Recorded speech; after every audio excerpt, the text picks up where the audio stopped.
Sahabat satu pena di mana saja Anda berada, di rumah, di kantor, saat ini sedang menonton. Seperti biasa, setiap bulan Satu Pena TV menghadirkan dua orang penulis. Tentu saja penulis terpilih, yang hebat, yang menginspirasi, yang patut kita dengarkan ceritanya, karena kisahnya, karena inspirasinya, karena kegiatannya, dan karena kebaikannya, dan karena yang lain yang perlu kita dengarkan. Kali ini saya sendirian karena rekan saya Amelia Fitriani sedang berhalangan hadir.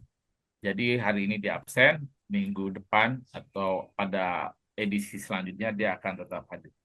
Tamu kita seperti biasanya ada sangat istimewa, selalu sangat istimewa setiap hari, setiap tamu datang. Dia adalah seorang pegiat sastra yang tangguh ya, yang menginspirasi. Namanya Muhammad Octavianus Maseka. Dia Ketua Taman Inspirasi Sastra Indonesia. Tentu saja semua penyair di Indonesia saya kira kenal semua ya. Bagi teman-teman Satu Pena yang belum mengenal, mari kita kenalkan beliau dengan segala sepak terjangnya. Saya sapa dulu Bung Okta. Apa kabar Bung Okta? Assalamualaikum Bung John, kabar baik. Waalaikumsalam warahmatullahi wabarakatuh. Ini sekarang Assalamualaikum lebih kental kayaknya ya, bersama dengan hilangnya rambut ini. Kenapa rambutnya hilang ini? Di foto-foto Ya, semua di internet saya lihat gondrong, dan kalau ketemu gondrong. Sekarang hilang nih rambutnya. ya, Alhamdulillah di bulan April kemarin ada undangan untuk umroh. Jadi Oh, ceritanya baru pulang umroh, oh baru pulang umroh. baru pulang umroh. Lalu di sana aku diprovokasi, ayo dong, bikin perubahan dong, kata dia. Kalau potongannya 7 lembar, ya kan nggak kelihatan pulang umrohnya, kata dia. Ya, terpaksa sekian puluh tahun memelihara rambut, ya terpaksa dipotong. Jadi ternyata rambut pendek itu ada dua, Bung John. Ah, Satu, napi keluar lapas, dan kita pulang umroh. Ada dua tuh. susah dibedakan ya, kecuali pakai songkok putih kali. Iya, songkok putih keluar umroh, nggak pakai songkok putih keluar lapas. Ya, tapi ini umrohnya undangan ya. Itu konon kalau umrohnya undangan, masuk surganya juga undangan. Jadi tidak tergantung Ah, amal ibadah itu. Udah pasti amin masuk ya Allah. surga itu. Amin ya Allah, amin. Aku kebetulan orang tua anak didikku mengundang Opung umroh ya katanya. Itu dia tawarkan 2 kali. Kali pertama aku bilang enggak ah. Lalu kali kedua dia tawarkan lagi. Lalu aku berpikir, lalu diskusi dengan teman-teman. Ya kau harus umroh. Itu tidak semua orang bisa mendapat undangan itu. Ya akhirnya aku jawab, ya aku mau. Padahal aku mualaf. Oh, ya apa bedanya mualaf sama enggak kan kalau udah muslim umroh bukan kewajiban ya, ada keutamaan ya. Enggak, artinya kenapa aku infokan. Muhammad itu kan tambahan. Aslinya itu kan Octavianus Maseka. Oh, oke. Ya, mana ada orang Minang atau Muslim yang pakai nama Octavianus Maseka. Ada Minang kafir.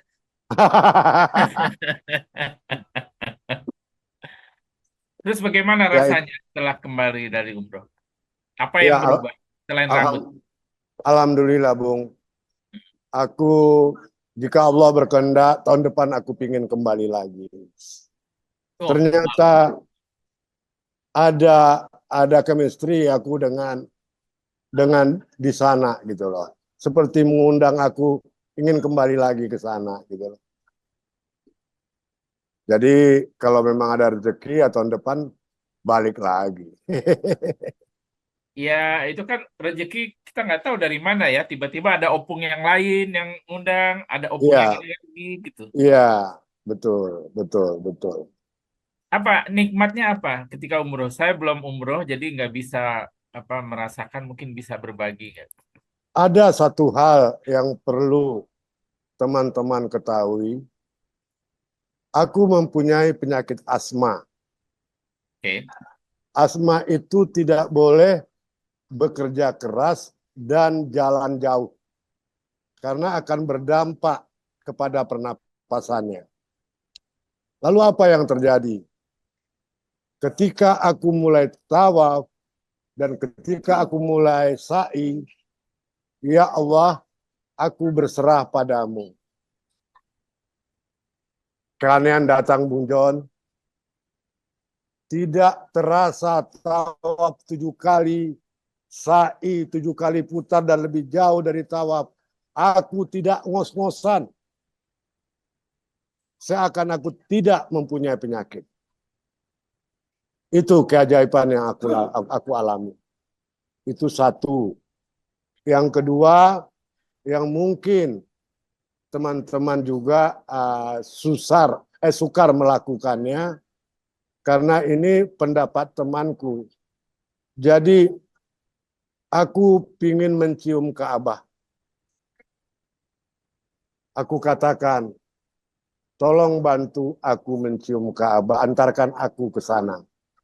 Dan alhamdulillah, Bung John, selama di sana paling jauh 75 meter jarak kita dengan Ka'bah.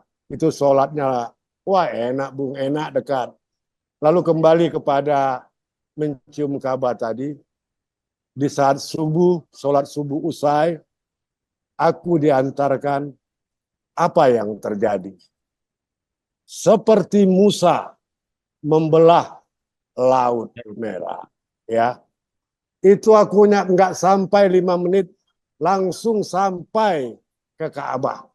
Padahal ratusan ribu manusia, apalagi teman-teman kita dari Afrika sana, iya kan? Itu kan nonstop itu mengitari Ka'bah. Dan ketika aku datang, itu seperti dibukakan, nyampe dan berbagai cara, gaya memohon di Ka'bah itu bisa aku lakukan. Yang mengantarkan aku bilang, hebat lu Pak, kita aja belum tentu seperti Bapak, seperti dibukakan kata. Jadi ya mungkin inilah undangan khusus tadi Bung, dipermudah semuanya. Undangan istimewa kayaknya VIP ya, semua dipermudah oleh Tuhan. Amin. Ya, kalau Jokowi mungkin atau beberapa kepala negara datang ke Mekah, mereka undangan kepala negara. Tapi kalau kita yang datang, undangan dari Allah. Itu perbedaannya mungkin ya. Yap, yap, yap. Karena aku lagi berbulan madu dengan suasana aku. Terus apa yang berbeda Okta sebelum umrah dan setelah umroh sekarang nih di Indonesia dari sisi kepribadian, psikologi, kepenyairan, dan pikiran gitu. Ada yang berbeda nggak? Uh, ada Mhm. satu, aku lebih tenang. Dua, aku katakan kepada teman-teman, kalaupun ada yang berubah dari aku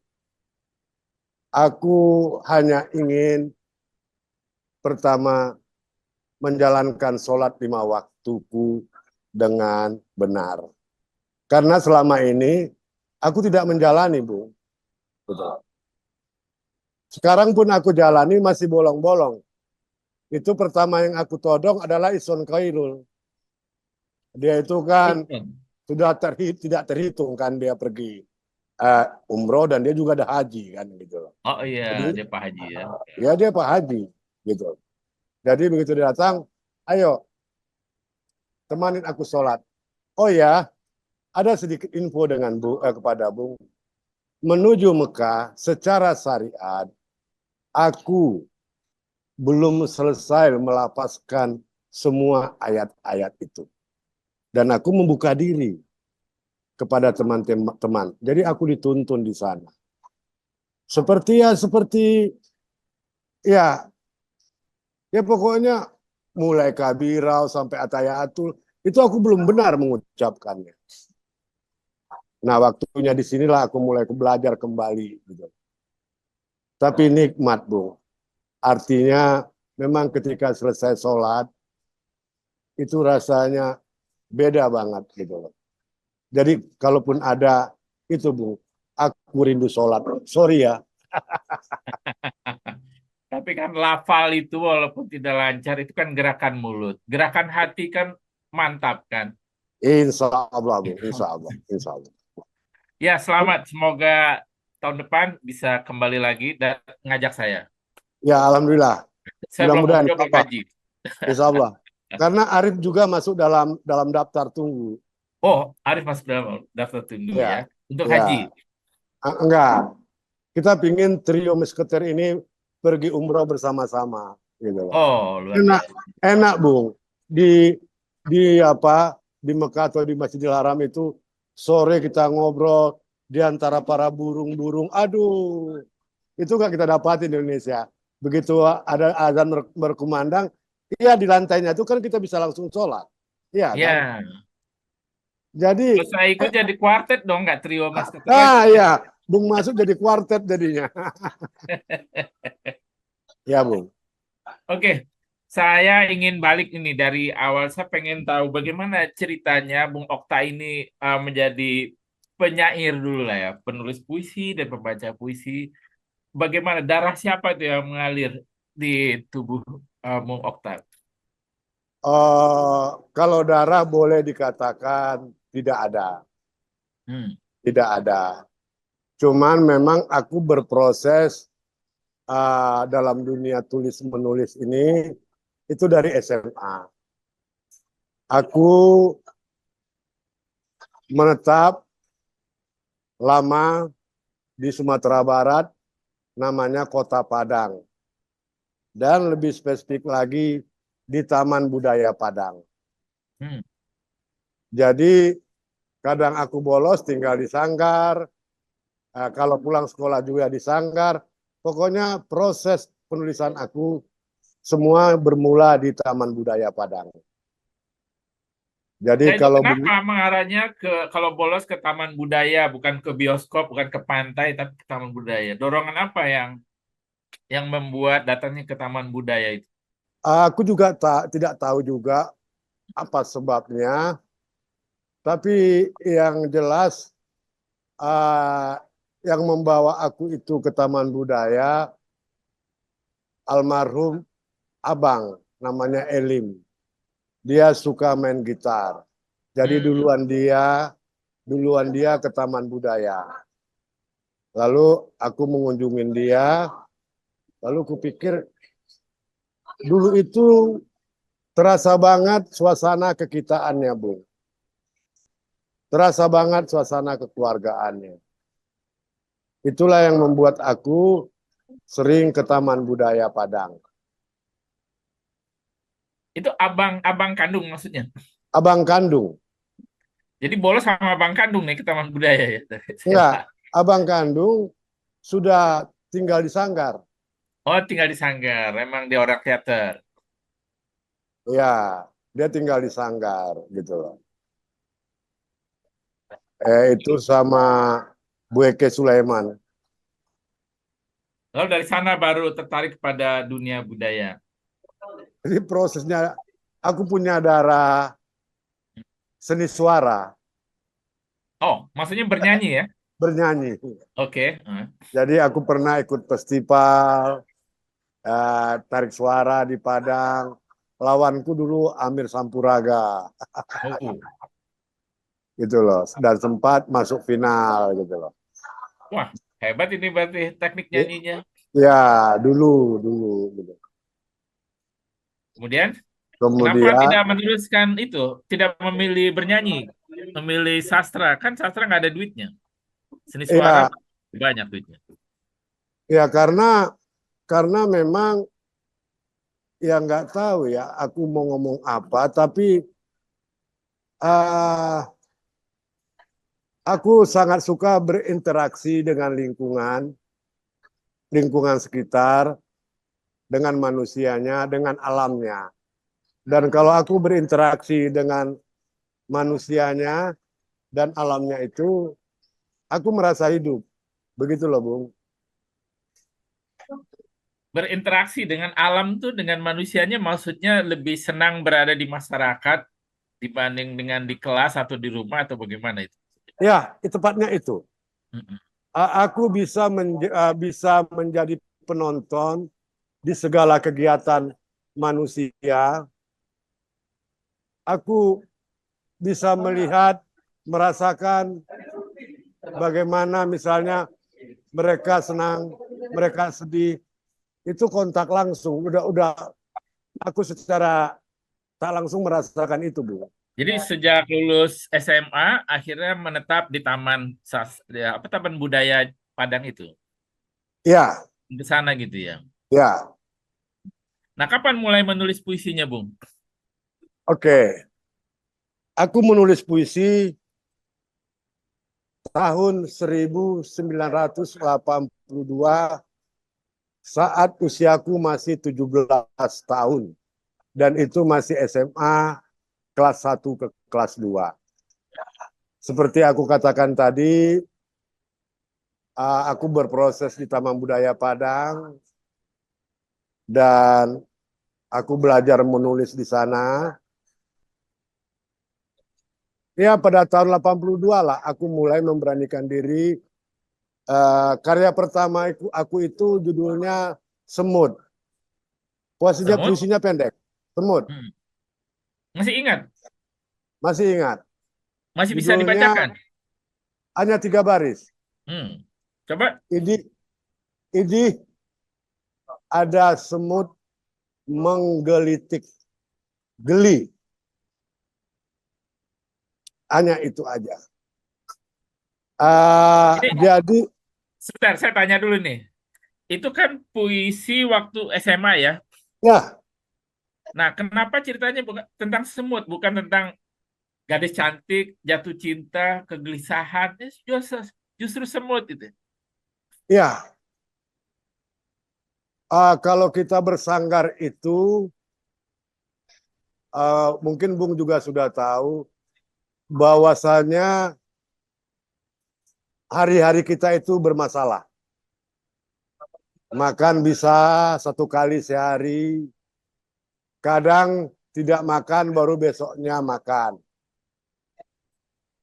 Yang namanya makan, jangankan 3 kali yang normal, 2 kali saja sudah alhamdulillah.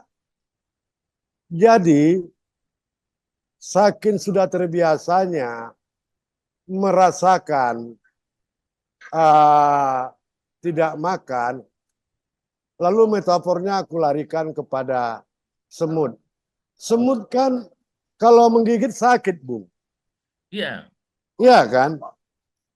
Nah, saking sudah terbiasanya rasa lapar itu sudah tidak terbiasa sudah tidak berpengaruh lagi.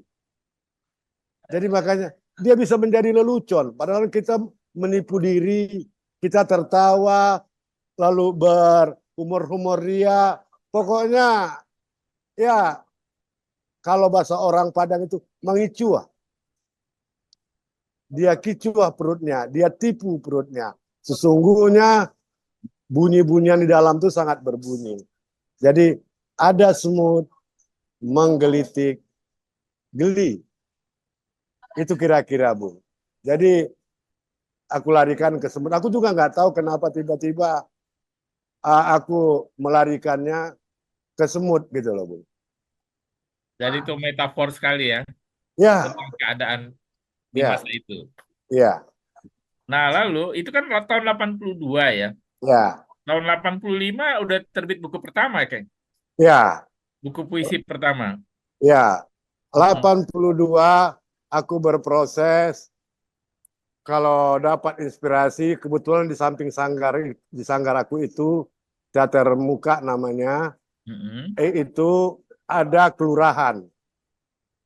Jadi pagi-pagi aku dengan Din Saja atau Ade Sukma itu berebut minjam mesin tik kelurahan untuk menulis. Untuk menulis gitu loh. Maksudnya itu mulailah aku rutin melahirkan puisi, lalu aku kirim ke surat kabar Semangat, Singgalang, Haluan, gitu loh.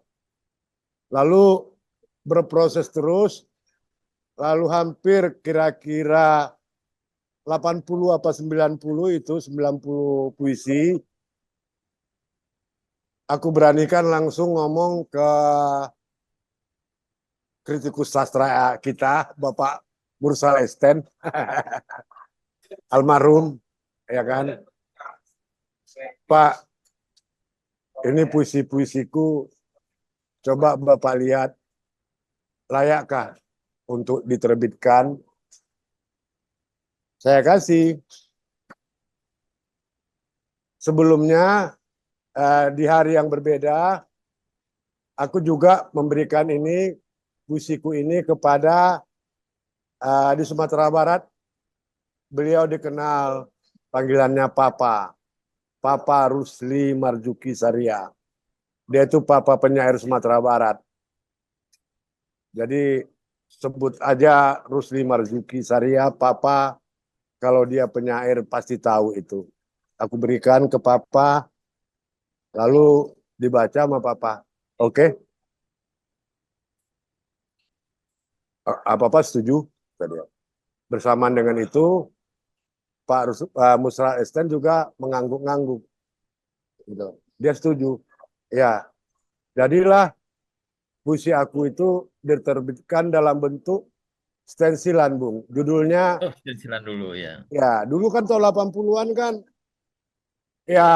Ya, stensilan dulu zaman dulu ya, Iya, 80-an. iya. Saya masih ingat itu. Iya, produk kita masih stensilan, Bung, gitu Iya, loh. Ya, belum offset ya, belum ya mesin belum offset. offset, masih giling, Ya masih digiling ya.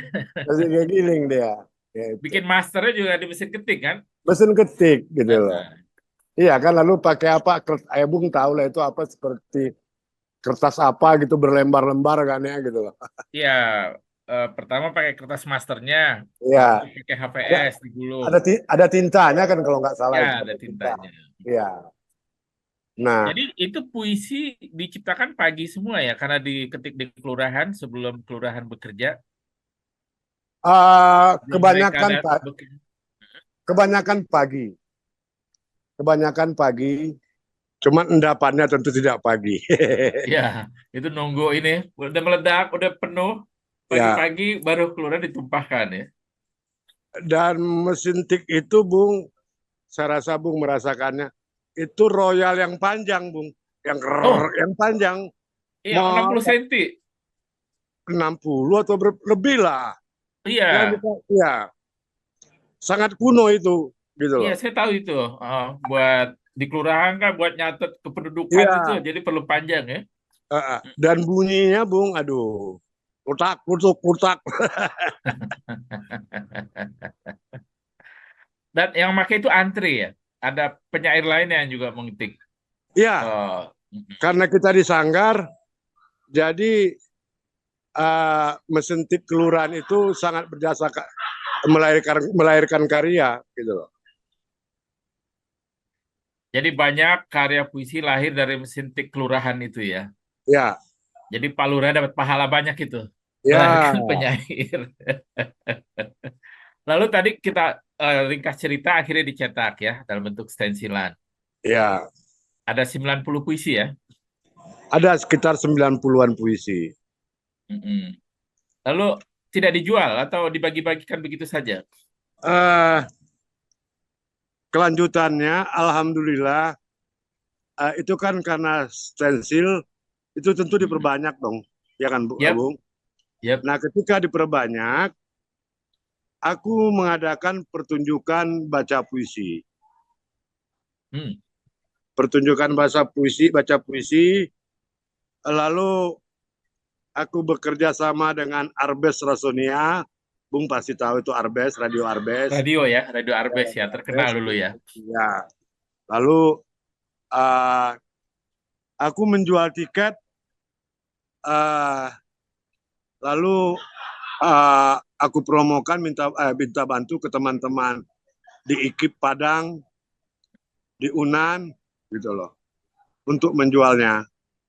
Dan alhamdulillah dengan harga 500 apa 5.000 itu laris. Dan ketika aku bikin pertunjukan baca puisi itu tertutup penuh. Dan bisa aku katakan baru akulah satu-satunya penyair muda yang menjual karcis untuk pertunjukan baca puisi pada saat itu. Dan laku. Nah, apa rahasianya itu, Bu? Bisa dijelaskan nggak? Padahal masih baru, buku pertama belum terkenal, masih muda, berbayar, dan orang mau bayar penuh gitu. Apa itu rahasianya? Bung John Minofri Nazir, itulah misteri sebuah karya. Puisi itu akan berumah di hati orang yang sama dengan dirinya. Jadi rahasianya mungkin puisi ini komunikatif dengan orang-orang pada saat itu. Itu mungkin rahasianya. Karena puisiku tidak berkerut kening, Bung. Karya-karyaku tidak ada yang berkerut kening. Bukan puisi gelap ya? Bukan puisi gelap. Ya, salah satunya aku membuat puisi surat buat istri. Padahal aku di Taman Budaya Padang itu tahu teman-teman, aku lelaki yang pemalu, lelaki yang sangat kuper gitu loh. Bergaul sama perempuan aja itu tanganku gemetar. Waktu ada pertunjukan gitu loh. Ada adegan megang tangan perempuan nggak ini. Tapi itulah kenapa aku perlu sampaikan. Puisi itu menembus ruang waktu. Puisi menembus ruang waktu. Jadi ketika aku mengatakan istriku yang ayu, yang cantik dan centil, yang entah di mana, itu Bung, ketika aku berangkat ke Jakarta tahun 87, tokoh yang ada dalam puisiku bertemu, ada, hidup, gitu loh. Oh, jadi ketika menulis itu istrinya masih fiktif atau Belum ada atau menghayalkan istri orang? Tokohnya fiktif. Tokohnya fiktif. Ya, cuman aku hanya membayangkan dia mengalir aja. Kaulah bunga bakungku, kaulah segala, pokoknya banyak itu. Pokoknya istriku yang ayu, yang cantik, yang centil, yang manja, yang kini entah berada di mana. Yang kini entah berada di mana. Di Jakarta aku temukan dia. Tahun 87 itu. Ya. Jadi 85 aku berangkat ke Jakarta, 87 tokoh itu diwujudkan. Yang ingin aku sampaikan adalah bila kita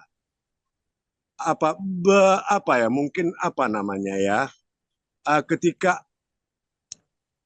kita jujur dengan diri dan seperti dia bisa membaca tanda-tanda gitu loh, Bu. Tokoh tidak ada fiktif, orangnya belum pernah ketemu. Tapi sifatnya semuanya, Bung, aku termasuk penyair yang bisa mewujudkan apa yang ada dalam karyanya. Tidak membuang. Semuanya. Cuman memang dia 15 tahun. Usianya lebih tua dari aku. nggak masalah. Usia kan bukan masalah ya. Itu sesuai dengan ini apa dibantu oleh alam semesta ya, Ya, menemukannya sesuai dengan itu. Nah, ngomong-ngomong, mengapa ke Jakarta tidak berkarir sebagai penyair di Padang saja? ya, itulah Bung.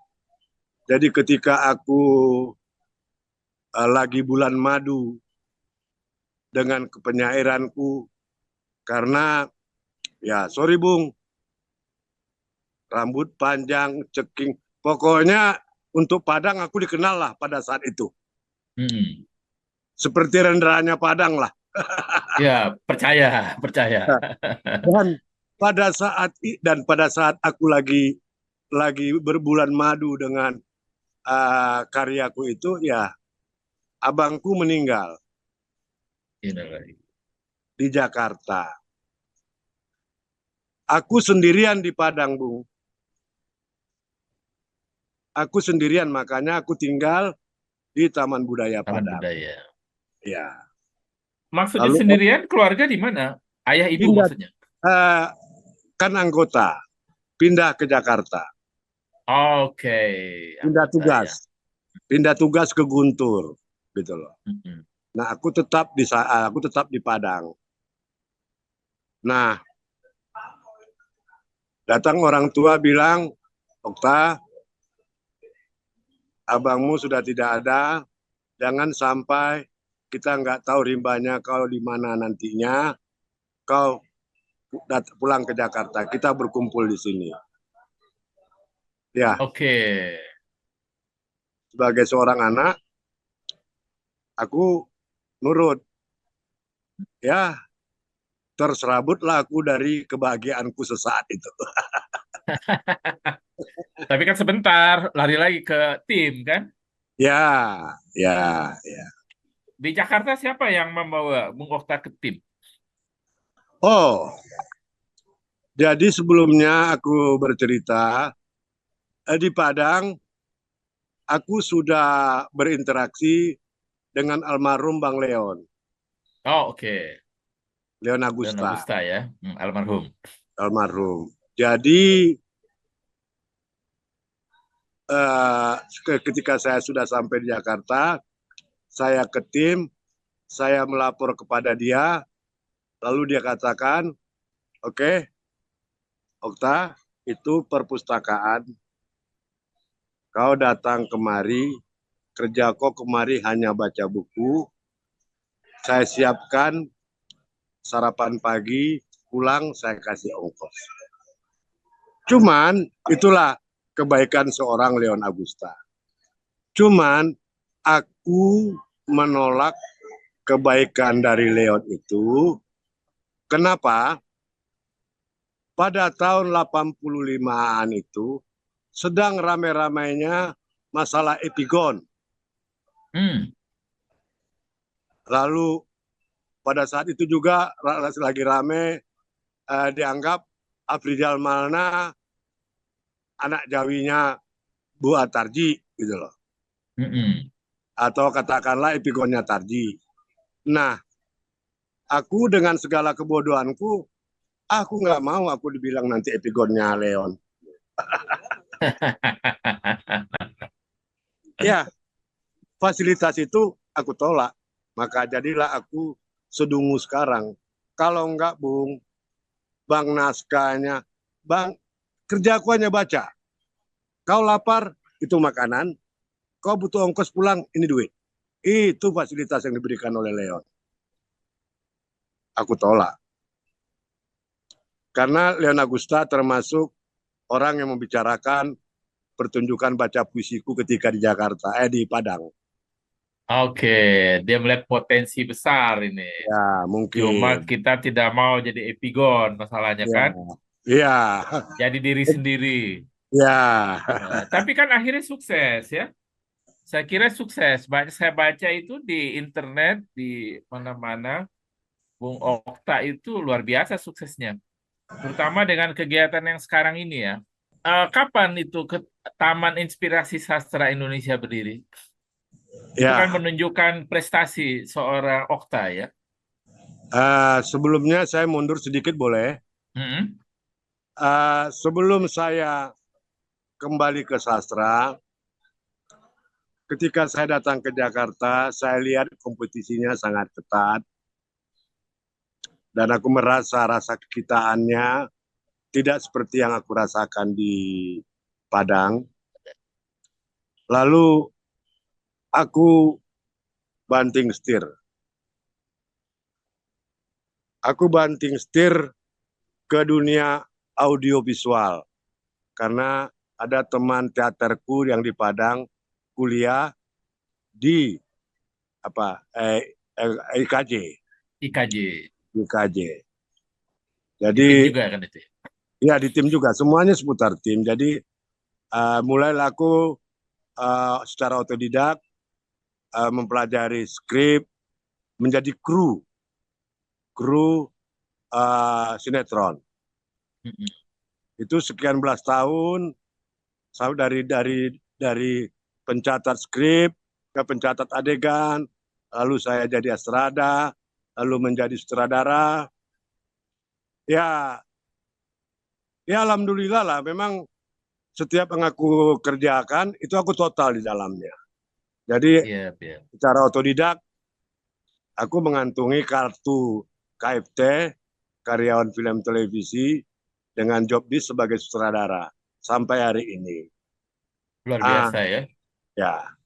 Teman yang Nah, kuliah yang jadi sutradara juga Okta. Padahal yang ya. kuliah di KJ kan teman. Lalu ah ya aku sempat lah ah menyutradarai belasan FTV untuk untuk RCTI, untuk RCTI. SCTV khususnya banyak. Lalu datanglah COVID. Oh, baru-baru ini dong ya. Ya, Mm-mm. sekitar Tiga empat tahun tahun yang lalu. lalu. Empat Iya. tahun lalu. Sekitar 4 tahun lalu. Semua mandek, ya kan? Banyak yang nganggur. Mm. Aku pun tidak bekerja. Nah, karena kita orang kreatif, kita kan nggak bisa diam, Bung. Yap, Ya kan? yap. Mainlah saya ke tim. Kembali main ke tim maksudnya. Jadi teman-teman di tim itu tahu kalau Okta lagi tidak punya job, dia akan main ke tim. Tapi kalau dia punya job misalnya lagi syuting, jangan harap dia nongkrong di tim. Oh, Karena berarti kalau total sudah. nongkrong di tim non job. Ada era-eranya kita teman-teman di tim ini kru semuanya, kru sinetron gitu loh. Kru film. Ah, Ya. berarti Nah, ini finansial juga jomplang ya waktu sutradara ini dong. oh Makmur. ya, ya, Ah, begitu ya, COVID nggak ada itu langsung jomplang duitnya. ya, ya. Nah, eh, kalau Remi kan aku memang udah lama sekali kenal sama dia, Hmm, Remi Novaris DM. hmm. Nah, waktu di tim, eh, dia ngomong, Okta, lu untuk menyalurkan kegelisahan lu itu, karya-karya lu, ya lu nulis dong. Nulis apaan? Main dong di medsos katanya. Apaan itu? Jadi Bung saya itu saking tidak apa namanya ya, gaptek atau apa, aku nggak ngerti tuh Bung, yang main-main HP Oh, ini. ah. Fotonya belakangan ini aja gitu loh. Padahal orang film ya. Padahal orang film. Ya karena ya waktu dikatakan Remi aja, ngapain aku masuk ke dunia goib, dunia anta beranta. Nggak jelas itu, duniaku di dunia realita, aku bilang. Ah, oke. Loh iya dong, iya kan? Mm-mm. Nah, coba aja lah katanya. Ya iseng-iseng ya akhirnya aku mulai masuk. Facebook. Mulailah aku berkenalan sama satu dua orang di FB. Mm-mm. Ya singkat cerita, makin bertambah. Aku diundang oleh satu grup untuk menjadi admin di grupnya. Ya, singkat cerita lagi, rasanya nggak enak. Aku bisa bikin sendiri, begitu kan? Mm-mm. Mm-mm. Lalu aku dengan memanggil beberapa teman, lalu salah satunya Bung kenal itu eh Mbak Saud Sitanggang, Siap, bangsa siap. ya, bangsa Mm-mm. almarhum ya, almarhum. Mm-mm. Lalu aku ajak teman-teman aku yang di Padang seperti Dr. Hermawan, Dr. Sastri Suene. Aku butuh backup, Bu, karena aku bukan bukan penyair yang lahir di Jakarta, Bung. Saya bukan penyair yang katakanlah kalau di Jakarta ini kan levelnya nasional, Ah, ya kan? ah, ah, ah. Nah, aku butuh butuh bukti gitu loh. Butuh Mm-mm. pembuktian.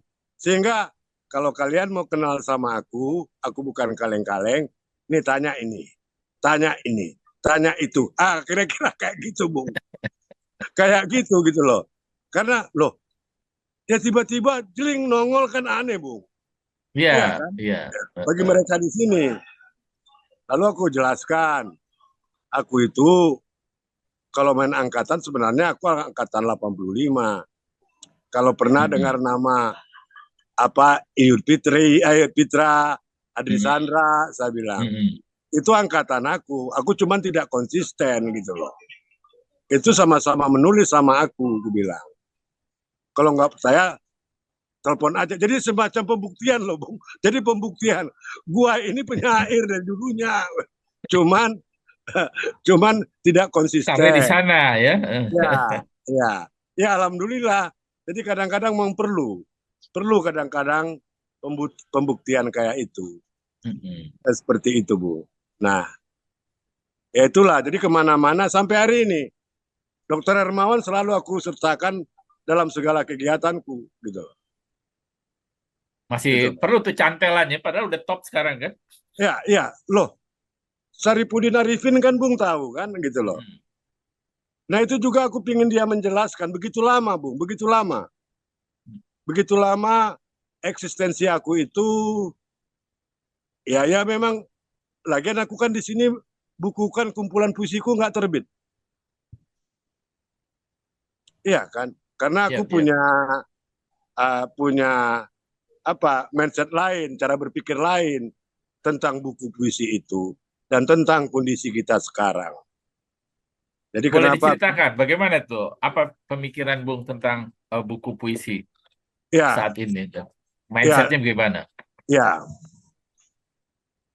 ya karena aku sebagai pelaku Mm-mm. sudah keliling kemana-mana, roadshow kemana-mana gitu loh. Ya kan? Mm-mm. Ya daya baca kita kan rendah. Yap. Mau ke siapa yang membaca karya kita? Kalau hanya sekedar untuk pembuktian, aku nggak butuh itu. Aku nggak butuh itu. Tapi ketika karena aku kan uh, kita ini dalam prinsip ekonomi kan apa Bung produk produk yang harus dijual Yap, yap. ya. Nah Mm-mm. kalau kau punya buku kumpulan puisi, ada yang baca nggak? Kalau hanya beredar dari satu teman ke teman yang lain hanya untuk sebuah eksistensi, ngapain? Itu persis saya. Itu persis saya, Bu. Gitu loh. Kalau akhirnya buku Menarik. itu, ya maaf, kita udah pada dewasa, mudah-mudahan tidak salah kaprah yang mendengar. Kalau kita hanya onani sesaat, ngapain? Ngapain? Bukunya si John udah terbit tuh. Selamat ya, apa? Habis itu dia terhempas dalam kesepian. Ngapain? Cetaknya Ngapain? mahal ya. Iya, iya kan dia cetak, dia apa gitu loh. Itu Menarik versiku. nih. Menarik pikiran. Menarik. Itu versiku gitu loh. Itu versiku gitu loh. Jadi selama daya baca atau keinginan literasinya bangsa ini gitu loh, masih lemah, ya tetaplah para penulis, tetaplah para penyair itu hidupnya Senin Kamis. Beda dengan Jepang.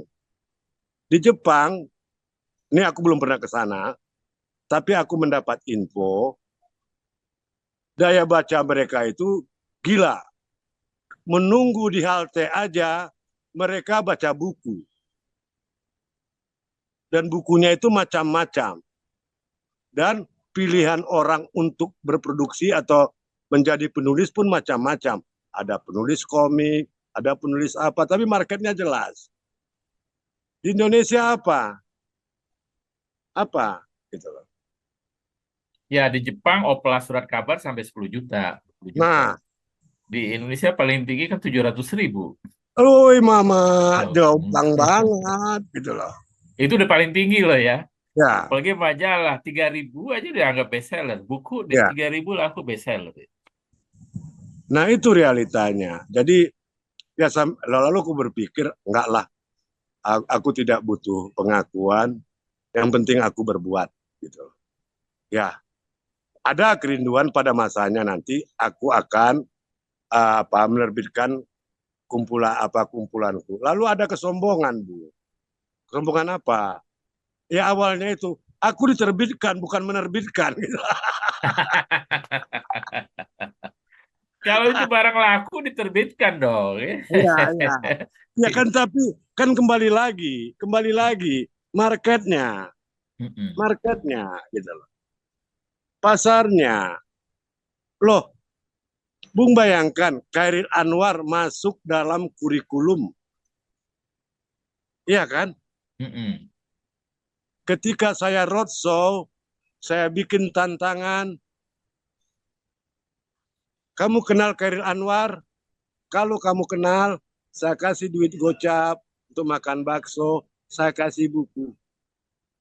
Bung tahu jawabnya, siapa ya? Siapa ya?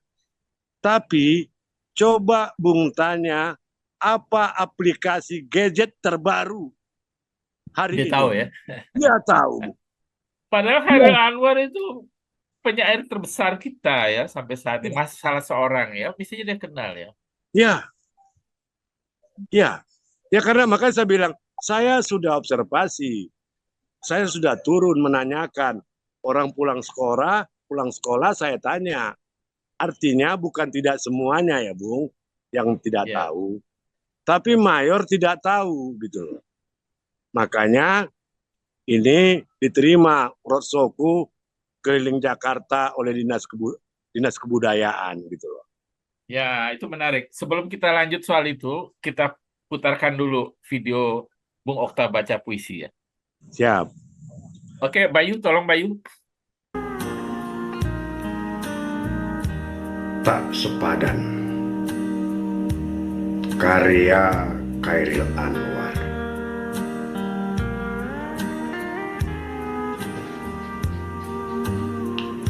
Aku kira beginilah nanti jadinya.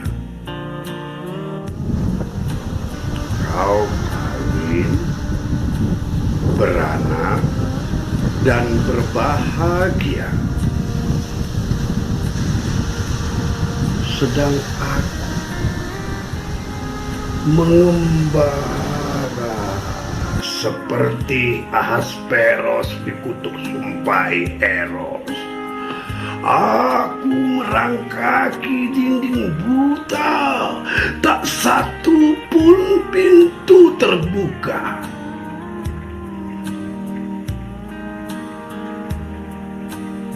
Jadi baik juga kita padami unggunan api ini, karena kau tidak akan apa-apa. Aku terpanggang, tinggal rangka.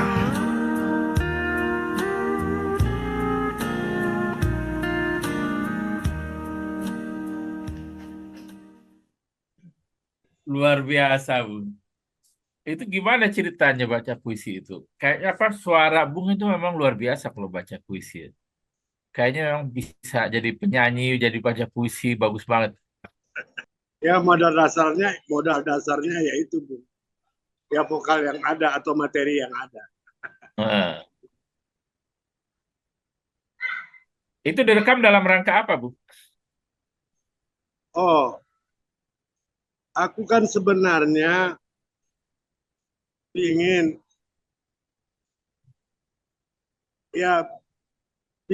mendirikan rumah baca puisi. Tapi timku belum ada. Jadi aku cicil-cicil aja dulu, stok. Banyak aku baca puisi yang direkam oleh teman-teman. Tapi secara manajemen aku belum punya. Oke. Saya doakan cepat terwujud itu. Rumah baca Amin. puisi. Itu luar biasa ya. Amin. Karena waktu kita berjalan terus, saya pengen dengar cerita itu ya. Tentang sebenarnya dua hal lagi nih yang saya mau bahas tentang antologi puisi. Yang buku 1, buku 2 kan banyak tuh, ada ikut pertama 50, 70 dan seterusnya, udah 3 buku ya sekarang ya. Itu gagasannya apa yang Bu pikirkan bikin antologi puisi itu ya? Gagasan untuk membuat antologi puisi bersama maksudnya. Mm-mm. Ya. Taman Inspirasi Sastra Indonesia sampai hari ini anggotanya 1.000 lebih telah memproduksi 12 antologi bersama. 12 ya, banyak ya. Ya, 12 tepatnya 12 antologi bersama. Dan yang terakhir ini mengambil tema Aku Presiden. Dalamnya itu ada Tarji, ada Eka Budianta, ada Isbedi, ada Arif, minta diakuin Arif, ada Arif. Udah pantas, Arif pantas masuk situ. Jadi 100 penyair bicara untuk menyambut 100 tahun menuju 100 tahun Indonesia merdeka. Jadi Ya. kita persembahkan itu dan nantinya aku berharap itu diterima oleh rejim baru Pak Prabowo, lalu diundangnya kita ke istana karena dalam kata pengantar aku, penyair ikut berjuang merebut atau mengisi kemerdekaan ini. Jangan dianggap dia tidak ada. Secara kebersamaan, aku belum pernah mendengar penyair diundang ke istana, terkecuali orang per orang, person. Nah, lewat antologi ini, aku ingin seluruh kita diundang, jangan hanya para penyanyi dangdut, jangan hanya penyanyi pelawak. Kita jelas, Khairil berkata, ayo Bung Karno, Bung Hatta, aku berada di samping. Jelas. Jelas. Jadi jangan diskriminasi ya. Jangan diskriminasi dong. Gitu. Lalu sebenarnya untuk apa datang ke istana, Bung? Oh, mimpiku, Bung, sudah saatnya Indonesia kalau tidak sama sedikit di bawahnya menawarkan kepada pemerintah, mari naikkan harkat derajat para sastrawan, mereka warga kelas 1. Dengan cara apa? Warga dengan cara apa menaikkan derajatnya? Ya artinya tentu ada kriterianya. Mestinya Bung tahu Sutarji Kausumbari. Ya tahu dong. Dia, Bung, mendapat rencana, Bung. Tapi bagaimana hidupnya? Apakah negara memperhatikan itu? Diplomasi budayanya sudah antar negara. Dunia mengakui. Hidupnya Senin Kamis. Kita punya katanya dana abadi, tetek bengek segala macamnya. Mana para maestro itu diperhatikan? Itu Menarik. antara lain. Saya ingin berjuang untuk itu. Gitu. Tentu lewat politik, lembaga politik gitu. Ya, Saya ya. tidak alergi. Saya tidak Ya, alergi. karena bentuk kebijakan ya. Itu perlu Ya. kebijakan, perlu lembaga politik. Ya. Benar itu. Ya. Nah, lalu kita berangkat ke ini ya, waktu kita kan semakin mepet nih ya. Tentang itu ya, peringatan apa namanya Taufik Ismail. Itu bagaimana ceritanya, Bu? Ya.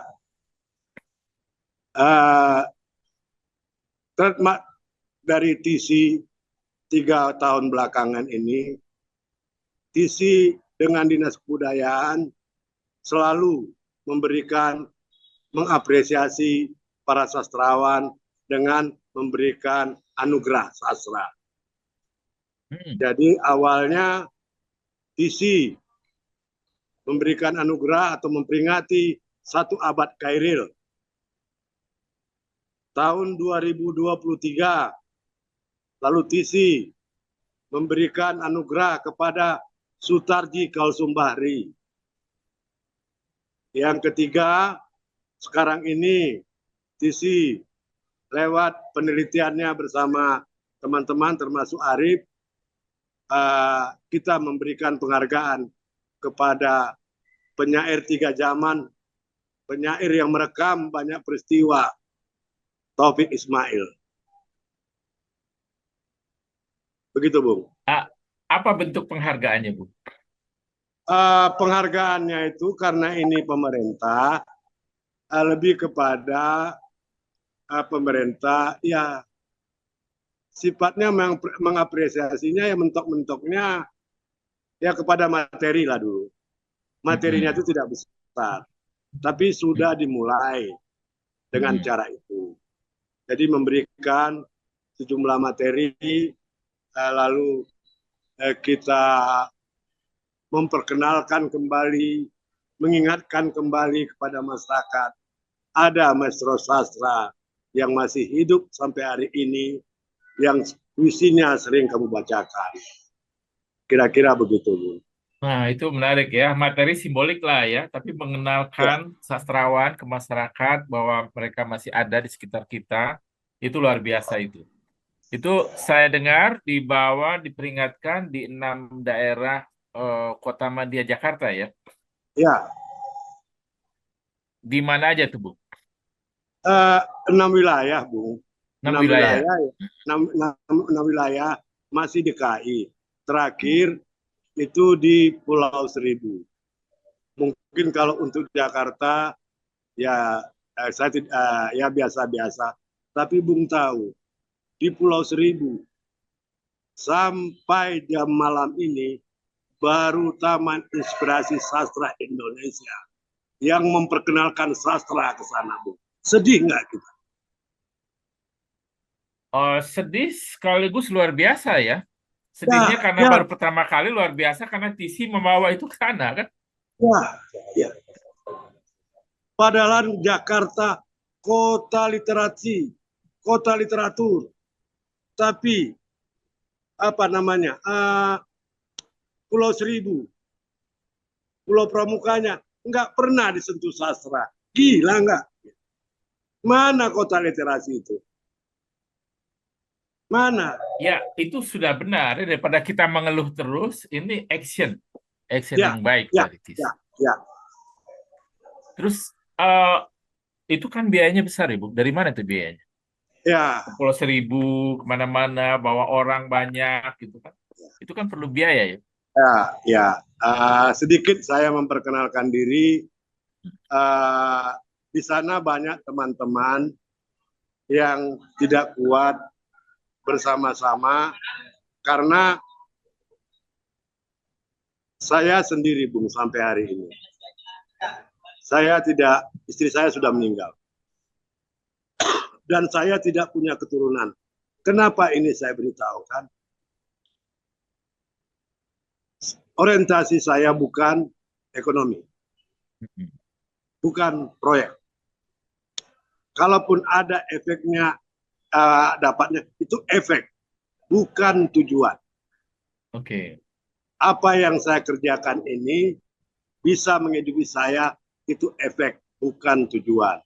Maksudnya, saya tidak mungkin menyebutkan angka. Angkanya kecil. Tapi bagaimana saya dengan teman-teman, Yossi Rizal Manua, sikap saya transparan. Ini, segini, mau. Oke, akhirnya terfilter 3 tahun ini, ya ada Ison Khairul. Ison Khairul itu 3 tahun loh. Luar biasa. Dia termasuk pelopor itu. Jadi dia tahu banget bagaimana perjuangan Octavianus Maseka, dia tahu banget. Nah sekarang alhamdulillah aku semakin kuat, amunisiku bertambah, masuk Arif Djoko Wicaksono. Gitu. Arif ini nanti dia jadi ketua pelaksana diskusi, Bung. Luar biasa. Mantap itu, mantap. Pas lah itu. Ya. Jadi maksud saya, Bung, dari mana uangnya? Uangnya tentu dari pemerintah. Cuman apakah uangnya besar? Tidak. Apakah cukup? Dicukup-cukupi. Termasuk nanti untuk acara puncak besok ini. Acara puncak kan tanggal 25. Kita mimpi bisa mendatangkan Ahmad Albar. Kita berkeinginan ingin mendatangkan Sam Bimbo. Ya kan?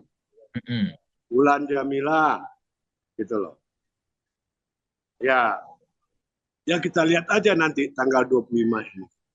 25 Juni ya? 25 Juni. Sudah dekat ya? Sudah dekat, Bu. Sudah dekat. Jadi makanya 3 orang ini sepertinya lagi lengket untuk menyiapkan diri terus-terusan. Jadi untuk belakangan ini, di mana ada Okta, di situ ada Arif, ada Ison. Apa bentuk perayaannya? Ya, puncak acaranya itu? Pertunjukan musik atau apa? Ya puncak acaranya ini kita kemas hanya kita kemas dalam nuansa Minang. Lalu materinya itu ya testimoni, lalu disiplin ilmu teater merespon puisinya Taufik, tari merespon puisi Taufik, semua disiplin ilmu merespon puisinya Taufik. Di mana diselenggarakannya, Bu? Di teater besar. Teater besar. Teater besar. Tanggal 25. Semua tempat udah oke ya? Tempat alhamdulillah sudah oke. Nah tadi ya walaupun ini live direkam, Denny J.A. adalah salah seorang yang kita undang untuk memberikan testimoni dan baca puisi nantinya. Gitu loh. Mudah-mudahan Debbie mau dan bisa ya. Dia selalu mau, cuman diwakilkan. Nanti saya sampaikan kalau ketemu. Ya. Dia jarang menolak. Pemda mendukung penuh kan? Pemda DKI? Pemda dalam arti kata Dinas Kebudayaan, Bu. Dinas Kebudayaan. Jadi saya selalu bekerja sama 3 tahun ini dengan Dinas Kebudayaan, Dinas Perpustakaan dan Arsip, lalu bersama Pustaka B. Yasin. Jadi kita tiga dari ini. Kegiatan ini sebenarnya apa goal yang Bung harapkan tercipta? Ya. Terima kasih. Goal dari ini sebenarnya aku hanya ingin menginfokan kepada masyarakat banyak, Hai masyarakat, mari kau mengenal sastra dengan membacanya. Karena dengan membaca karya sastra, engkau mengolah rasa, mengolah pikir dirimu. Dengan membaca karya sastra, engkau bisa merasakan bagaimana rasanya orang tidak makan, bagaimana rasanya orang bahagia, sedih, tergantung cara bertutur dari karya itu sendiri. Jadi saya merasa Indonesia hari ini olah rasanya mati suri. Sastra jawabannya. Itu, Bu. Jadi singkatnya ingin menghidupkan masyarakat dengan sastra, Ya. mengembalikan sastra ke tengah masyarakat kembali. Luar biasa itu, cita-cita mulia itu. Nah, setelah Taufik, siapa lagi yang akan diperingati secara, ini kan panjang ya, Taufik itu panjang sekali peringatannya ya, dari beberapa bulan yang lalu Oh ya. iya, kalaulah saya punya duit, mungkin saya akan masukkan ke ini, kemana, ke Agenda. Muri atau Guinness Book of Record, karena nggak ada satupun kegiatan yang tidak berbulan-bulan. Satu abad Chairil Anwar itu 6 bulan. Singkat cerita sampai ke Taufik ini menuju anugerah ini 4 bulan. 4 bulan, Bu. Luar biasa itu, panjang. Itu bisa ke Jaya Suprana, mereka mau itu. Ya, tapi kan aturan mainnya kita kan tahu, Bu. Ya, bisa dicari itu. Nah, itulah. Iya. Itu kelemahan teman-teman Bung ini, bukan para pencari, Bung. Dan biasanya untuk kegiatan gini diskonnya besar dari Jaya Suprana itu. Cobalah nanti. Untuk tahun depan, nggak apa saya bocorkan, karena saya sudah mendapat mandat walaupun tidak tertulis. Oh ya, Bung, setiap kegiatan saya ini, saya mendapatkan mandat secara tertulis. Jadi legalitas formilnya ada. Dari Chairil Anwar, saya dapat mandat dari anaknya. Oh, dari keluarga ya. Dari keluarga. Dari Tarji, saya dapat langsung dari Tarji. Jadi kalau ada yang mengklaim segala macam, saya bisa tuntut. Saya resmi. Nah, tahun depan siapa yang mau diperingatkan secara panjang gini? Oke. 1 abad Asrul Sani. Oh, orang besar itu, orang film ya. Oh, lebih gila lagi hajatannya. Lebih gila hajatannya. Festival film, festival teater, festival penuliskan skenario, lalu festival puisi. Dia kan 3 muak takdir. Tapi di samping itu, dia multi talenta. Sudah dapat restu dari keluarga? Langsung Kak Mutiara Sani, Kak Mutiara Sani yang menunjuk. Kau tahu tahun depan kau yang garap ya, katanya. Oh, mantap itu, mantap. Selamatlah, selamat berkarya itu untuk itu. Ya. Kita selipkan satu lagi insertion. Bay, tolong Bay.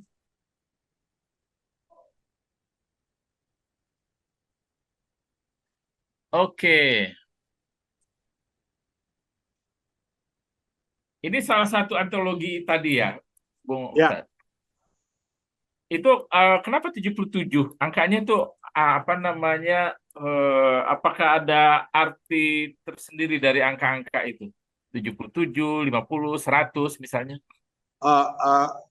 Kalau TC dalam produknya selalu bicara momen. Momen yang penting. Bagaimana memaknai sebuah momen. 77 penyair membaca pahlawan kalau tidak salah itu. Yep. Itu hari pahlawan.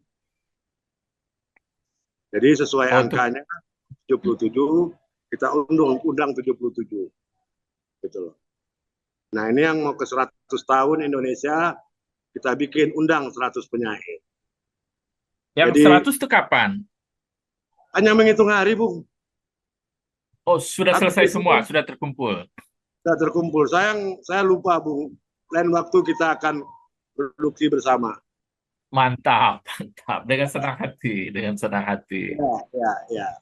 Kalau 100 tahun itu kan mestinya 2045. Ya, Nah, 20 menuju 100 tahun itu kan tinggal 21 tahun lagi.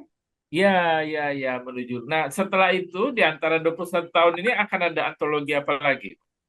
Ya, inilah secara momen saya nyuri star duluan dari Bung John.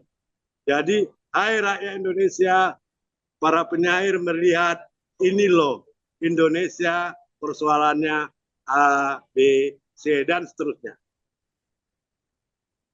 Jadi para teman-teman penyair melihat permasalahan Indonesia, kalau dia menjadi presiden, dia akan melakukan A, B, C, D dan seterusnya.